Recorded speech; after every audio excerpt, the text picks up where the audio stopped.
उत्तराखंड पर्यटन विकास परिषद की 22वीं बैठक में लिए गए कई महत्वपूर्ण निर्णय। शासन को भेजा गया 94 पदों के सृजन का प्रस्ताव।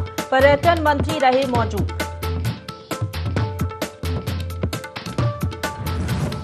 स्वास्थ्य मंत्री धन सिंह रावत की मुहिम लाई रंग। सूबे में 22 लाख लोगों के बने डिजिटल हेल्थ आईडी कार्ड। सभी लोगों के बनेंगे डिजिटल आईडी हेल्थ कार्ड।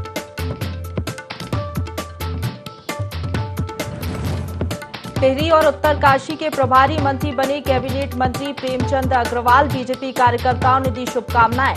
मौके पर मौजूद रहे कई पूर्व विधायक।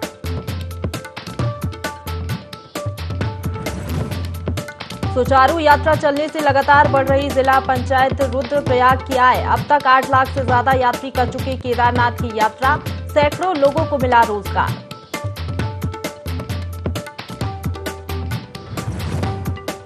और हरिद्वार के मंगलोर में नहीं थम रहा वारदातों का सिलसिला। मामूली कहासुनी में युवक को मारी गोली। एम्स किया गया रेफर।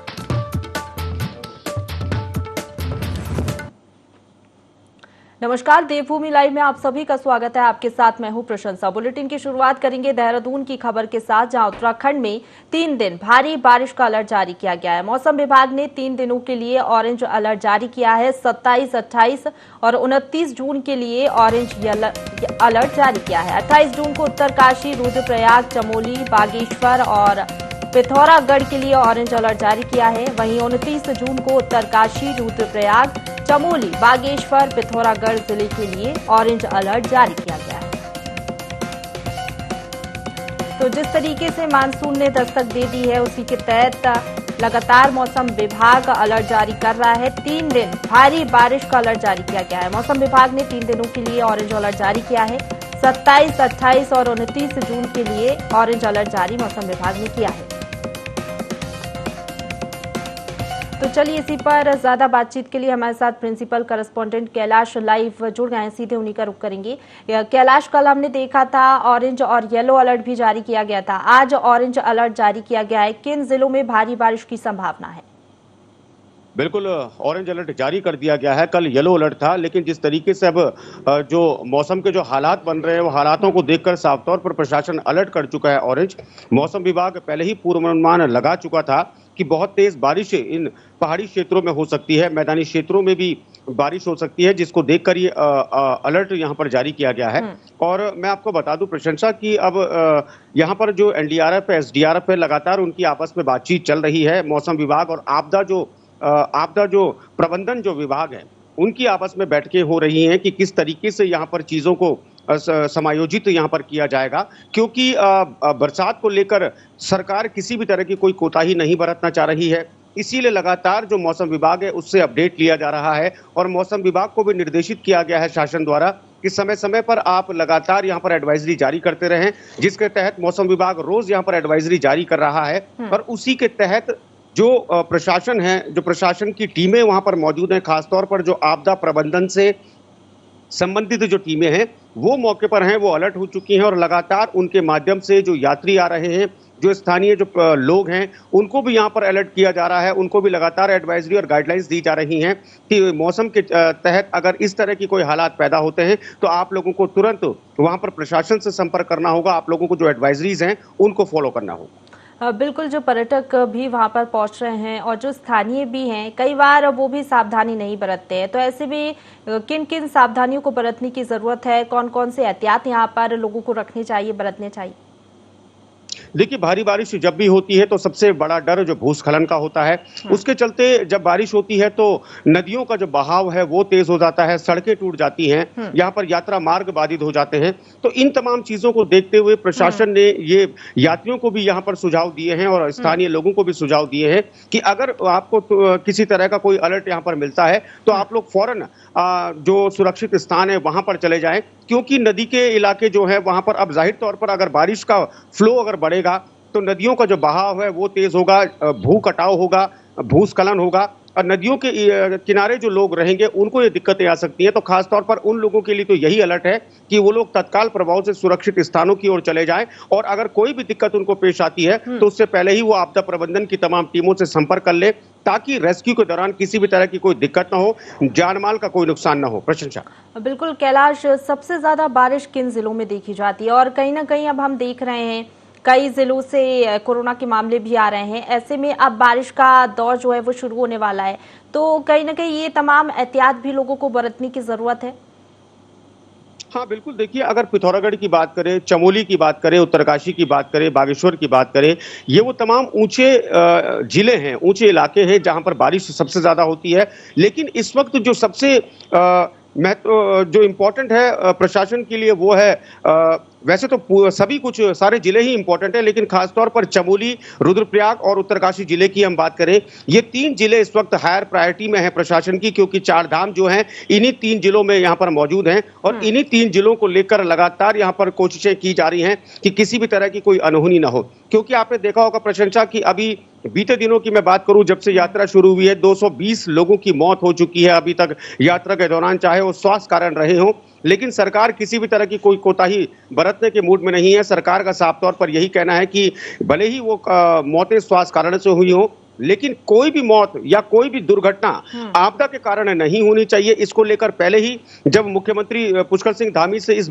सवाल पूछे गए थे, तो उन्होंने साफ तौर पर आग्रह किया था केंद्र से कि तुरंत एनडीआरएफ की टीमों को आप भेजें रेस्क्यू मोड पर। और तुरंत जो केंद्र सरकार है, केंद्र सरकार 1 महीने पहले ही जब यात्रा शुरू हुई थी तो एनडीआरएफ की टीमों को भेज दिया गया था उत्तराखंड।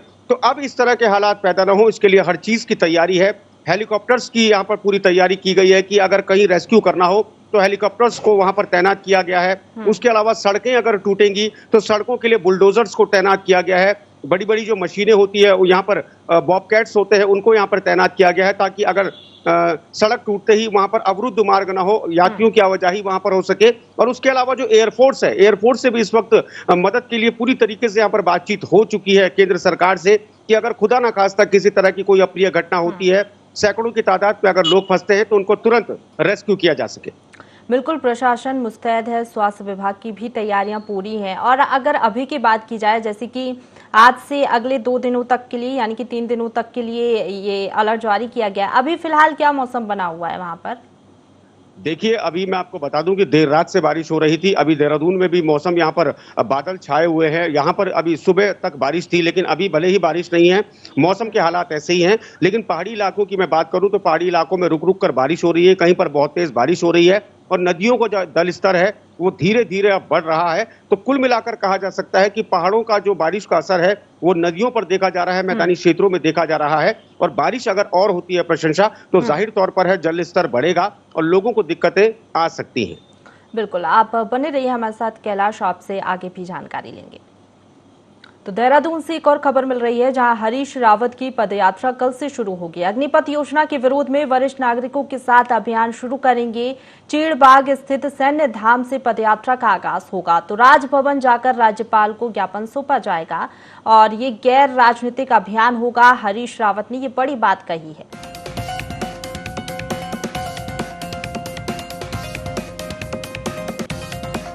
देहरादून से खबर, हरीश रावत की पदयात्रा कल से शुरू होगी। अग्निपथ योजना के विरोध में वरिष्ठ नागरिकों के साथ विरोध प्रदर्शन किया जाएगा और चीड़बाग स्थित सैन्य धाम से पदयात्रा का आगाज होगा। राजभवन जाकर राज्यपाल को ज्ञापन सौंपा जाएगा और हरीश रावत ने ये बात भी कही है कि ये गैर राजनीतिक अभियान होगा।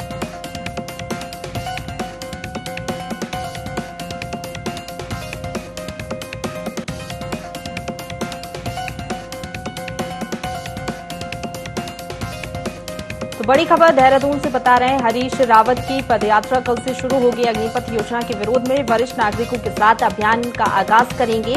चीड़बाग स्थित सैन्य धाम से पदयात्रा का आगाज होगा और राजभवन जाकर राज्यपाल को ज्ञापन सौंपा जाएगा। हरीश रावत ने ये बयान भी दिया है कि ये गैर राजनीतिक का अभियान होगा।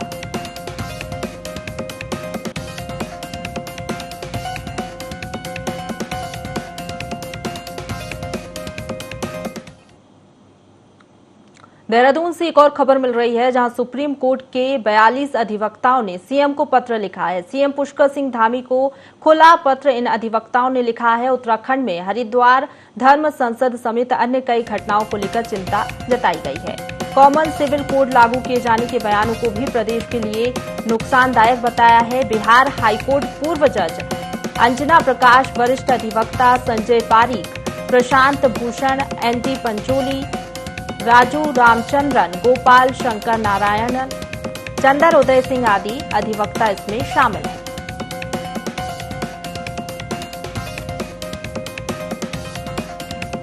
तो सुप्रीम कोर्ट के 42 अधिवक्ताओं ने सीएम को पत्र लिखा है। सीएम पुष्कर सिंह धामी को खुला पत्र लिखा गया है। उत्तराखंड में हरिद्वार धर्म संसद समेत अन्य कई घटनाओं को लेकर चिंता जताई गई है।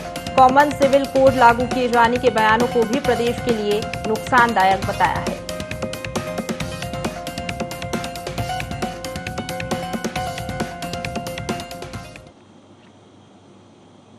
तो चलिए अब खबरों की ओर बढ़ेंगे, जहां लाल बहादुर शास्त्री राष्ट्रीय प्रशासनिक अकादमी में अमृत महोत्सव के तहत प्रशिक्षु अधिकारियों को संबोधित करने मुख्यमंत्री पुष्कर सिंह धामी पहुंचे, जहां उन्होंने कहा कि अकादमी में प्रशिक्षण ले रहे अधिकारी देश की सेवा के लिए विभिन्न क्षेत्रों में जाएंगे, जहां पर उन्हें कई महत्वपूर्ण काम करने हैं। इसी को लेकर आज उन्होंने प्रशिक्षु अधिकारियों को संबोधित किया और देश सेवा के लिए प्रेरित किया।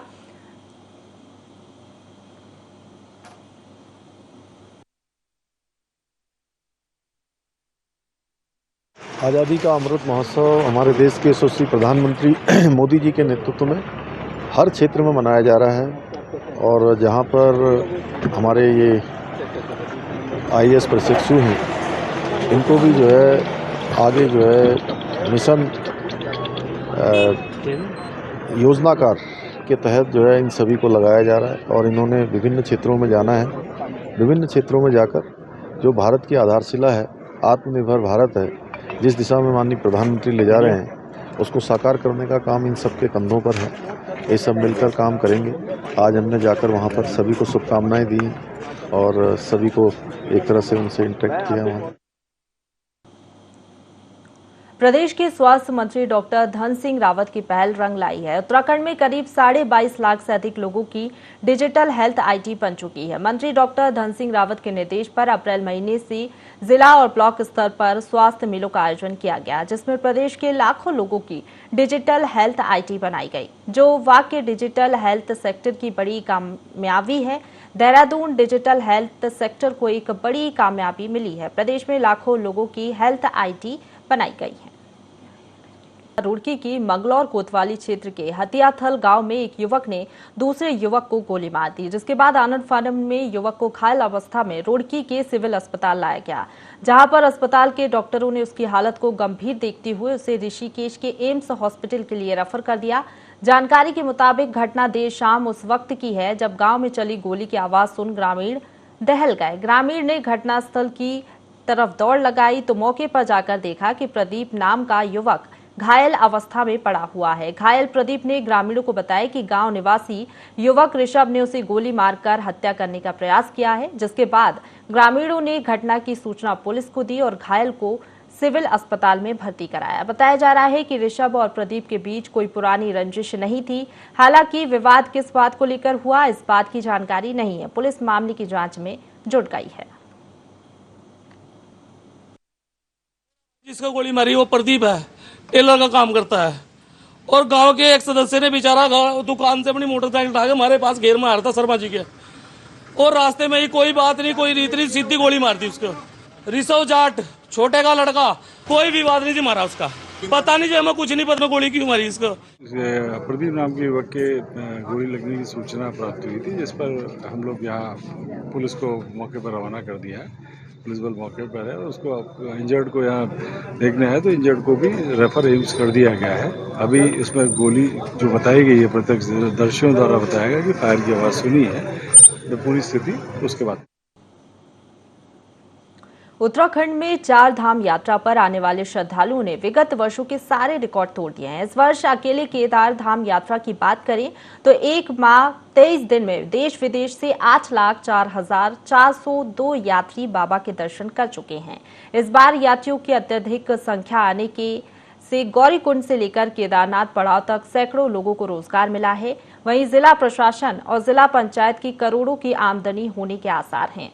निजी घोड़ा खच्चर और दुकानदारों से भी प्रशासन को खासी आमदनी हुई है।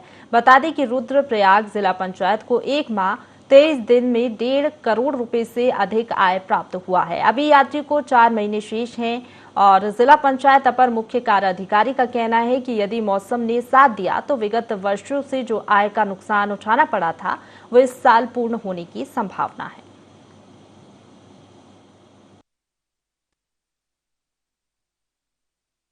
जिला पंचायत केदारनाथ यात्रा में काफ़ी अहम रोल अदा करती है। जिला पंचायत यात्रा मार्ग पर पड़ने वाले समस्त बाज़ारों और आसपास जो रोड साइड जितने भी आपके एरियाज होते हैं वहाँ का साफ़ सफाई का काम देखती है। इसके अलावा जिला पंचायत जो घोड़े खच्चर चलते हैं उनका लाइसेंस बनाती है। इसके अलावा जो डंडी गंडी का संचालन किया जाता है वो जिला पंचायत के माध्यम से किया जाता है। देहरादून से बड़ी खबर मिल रही है, जहां उत्तराखंड के नव नियुक्त मुख्य न्यायाधीश विपिन सांघी आज शपथ लेंगे। शाम 6 बजे मुख्य न्यायाधीश पद और गोपनीयता की शपथ लेंगे। राज्यपाल दिलाएंगे मुख्य न्यायाधीश को शपथ। तो राजभवन में कार्यक्रम आयोजित होगा। तो देहरादून से बड़ी खबर बता रहे हैं, उत्तराखंड के नव नियुक्त मुख्य न्यायाधीश विपिन सांघी आज शपथ ग्रहण करेंगे। शाम 6 बजे मुख्य न्यायाधीश पद और गोपनीयता की शपथ लेंगे। राज्यपाल मुख्य न्यायाधीश को शपथ दिलाएंगे। राजभवन में ये कार्यक्रम आयोजित होगा।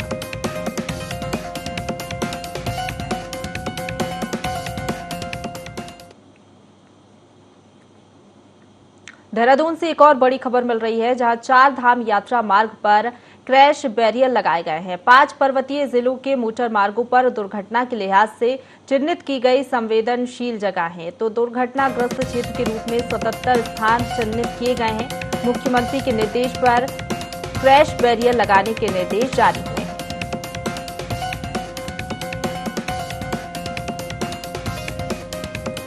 तो जिस तरीके से पर्यटकों का आने का सिलसिला लगातार जारी है, 4 धाम यात्रा मार्ग पर क्रैश बैरियर लगाए गए हैं। 5 पर्वतीय जिलों के मोटर मार्गों पर दुर्घटना के लिहाज से चिन्हित की गई हैं संवेदनशील जगह हैं। दुर्घटनाग्रस्त क्षेत्र के रूप में 77 स्थान ऐसे हैं जो कि चिन्हित किए गए हैं। मुख्यमंत्री पुष्कर सिंह धामी के निर्देश पर बैरियर लगाने के निर्देश जारी हुए हैं।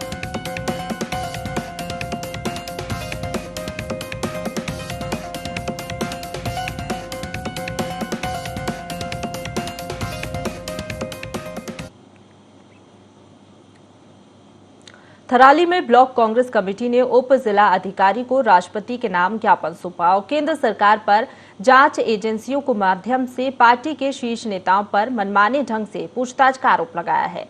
तहसील परिसर में कांग्रेस कार्यकर्ताओं ने इकट्ठे होकर सांकेतिक मौन धरना दिया। आरोप है कि सीबीआई और ईडी जैसी एजेंसियों का केंद्र सरकार दुरुपयोग कर रही है। इस मौके पर ब्लॉक कांग्रेस अध्यक्ष विनोद रावत ने अग्निपथ योजना को लेकर भी सरकार पर हमला बोला।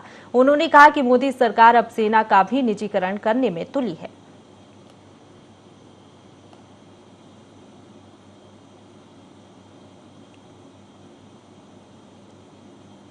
लक्सर में रायसी में चोरों ने 3 घरों को निशाना बनाया। देर रात चोरों ने 30 लाख रुपए से अधिक के सोने चांदी समेत नकदी पार कर दिए हैं। चोरी की शिकार हुए पीड़ित ग्रामीणों का कहना है कि नशीले पदार्थ सुंघाकर चोरी को अंजाम दिया गया है। इससे पहले भी कई बड़ी चोरियां हुई हैं जिनका पुलिस अब तक खुलासा नहीं कर पाई है। हालांकि पुलिस ने मामला दर्ज कर लिया है, जांच जारी है।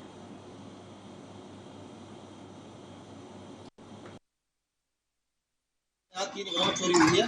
इनको के यहाँ इनकी शॉप रामपाल जी और ये नाथराम जी और इनके बड़े भाई है आत्माराम जी। तीनों घर लगभग 50-60 लाख की चोरी, बहुत बड़ी चोरी है। इसका खुलासा बहुत जरूरी चाह रहा है। ये बहुत बड़ी जनता का रोष है। जी छोटे भाई के घर में चोरी हुई है रात के 12 बजे हुए 1 बज रहा हो तो पता नहीं। ये तो मारता कुछ सुनाया गया या क्या करा गया। 10-12 लाख रुपए का जब रात हमें पता ही देखते हैं अपने खाटों पड़े हुए हमारे खाली सामान और इतना ही नुकसान चाचा था बराबर में चाचा का है।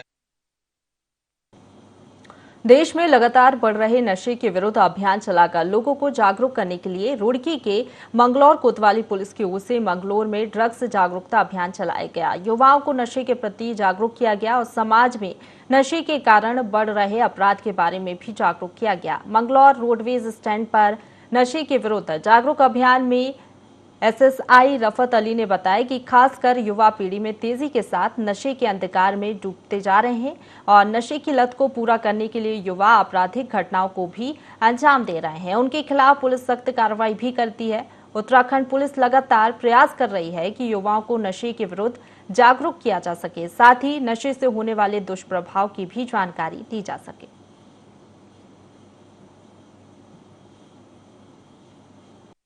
और से ड्रग्स जागरूकता अभियान चलाया गया है। इसमें जो है नौजवानों को तथा नशा करने वालों को और अन्य नौजवानों को समझाया गया कि ड्रग्स करने से क्या नुकसान है, उसका क्या दुष्परिणाम होंगे, और अगर कोई नशा संबंधी कोई बेचता है तो उसके बारे में बताया गया कि आप थाने पे गुप्त रूप से सूचना दे सकते हैं, उसके खिलाफ कार्रवाई होगी तथा नशा न करने के संबंध में कसम दिलवाई गई कि कोई नशा।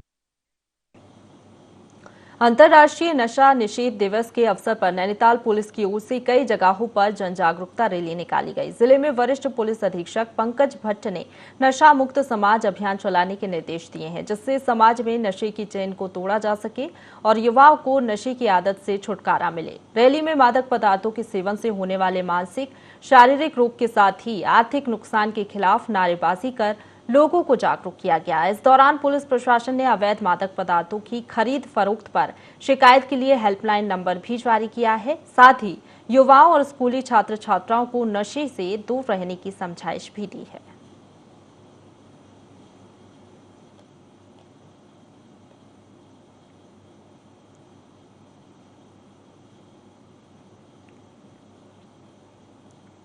हरिद्वार के हरिहर आश्रम में लोकसभा अध्यक्ष ओम बिरला, मुख्यमंत्री पुष्कर सिंह धामी, सांसद डॉक्टर रमेश पोखरियाल ने स्वामी अवधेश आनंद महाराज के जीवन पर आधारित कृति, तप और तपस्या का विमोचन किया। इस दौरान कैबिनेट मंत्री प्रेमचंद्र अग्रवाल समेत भाजपा नेता मौजूद रहे। त्यागपूर्ण आध्यात्मिक जीवन पर केंद्रित उपन्यास शोभा त्रिपाठी ने लिखा है। विमोचन के इस अवसर पर मुख्यमंत्री पुष्कर सिंह धामी ने कहा कि तप और तपस्या से हमें हमेशा प्रेरणा मिलने के साथ ही मार्गदर्शन मिलता रहेगा। सीएम ने कहा कि सनातन वही है जो सदैव चलता रहे। स्वामी जी का चुंबकीय व्यक्तित्व है, वे जितने बड़े संत उतना ही सरल उनका व्यवहार है।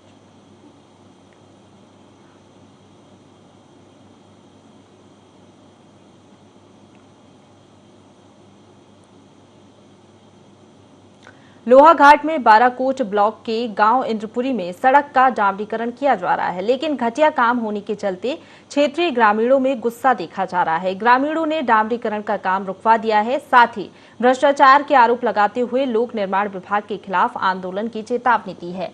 वहीं मामला डीएम चंपावत नरेंद्र सिंह भंडारी तक पहुंचते ही तुरंत सड़क निर्माण की जांच के आदेश जारी हो गए हैं। अब तक हुआ काम उखड़वा दिया गया है और ठेकेदार को सख्त चेतावनी भी दी है। इंद्रपुरी तड़ीगांव रोड बनने से पहले चढ़ी भ्रष्टाचार की भेंट। रोड में ना जेई आता है ना ई आता है। बिना रोलर की सहायता से डामरीकरण प्रारंभ कर दिया गया है। ना रोड में अच्छे से नालियां बनी है और घटिया क्वालिटी का डामरीकरण किया जा रहा है। मिट्टी के ऊपर ठेकेदार द्वारा गुंडागर्दी से ही डामरीकरण प्रारंभ किया गया है। कल ये प्रकरण आया और मेरे द्वारा उसने जो काम किया था उस काम को मेरे द्वारा डिसमेंटल करवा दिया गया है आज, और ठेकेदार को चेतावनी दे दी गई है कि जब तक मेरी परमिशन न हो तब तक उस पर कोई भी आगे कार्य न किया जाए। मेरे पूरे अपने स्टाफ को निर्देश दे दिए गए हैं कि कार्य जो भी हो उच्च गुणवत्ता का होगा। अगर उच्च गुणवत्ता का कार्य नहीं होगा तो उसके अनुसार उस पर कार्रवाई की जाएगी। अभी ये कार्य शुरू ही हुआ था, अभी तो कार्य शुरू हुआ है, इसलिए वो अभी रोक दिया गया है। उसके बाद ये मौसम अनुकूल होने पर ही इस पर कार्रवाई की जाएगी। इसी के साथ बुलेटिन में फिलहाल इतना ही। खबरों का सिलसिला लगातार जारी है, बने रहिए हमारे साथ।